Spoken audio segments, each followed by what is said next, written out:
ملا برادر وایي د کرنې په برخه کې یوه لویه پروژه پرانیستل کیږي.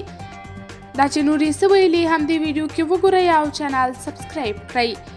د طالبانو ریاست الوزرا لومړی مرستیال ملا عبدالغني برادر وایي چې په راتلونکو څو ورځو کې به د کرنې په برخه کې یوه ستره پروژه پیل شي. ښاغلي برادر نن شنبه د حمل میاشتې په 6 نیټه د بزګر ورځې په مناسبت جوړې شوې غونډې کې وویل د دې پروژې په پیلېدو سره به د هېواد نږدې نیمایي ځمکې خړوبې شي.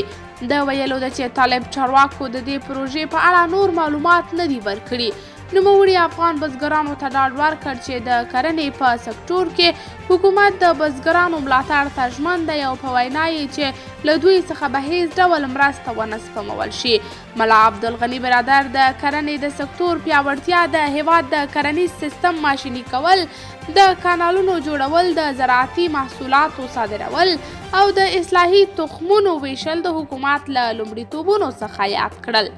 قدرمنو لیدونکو، تاسې د دې موضوع په هکله څه نظر لرئ؟ نظریات مو راسره کمنټ کې شریک، ویډیو لایک او چینل سبسکرایب کړئ.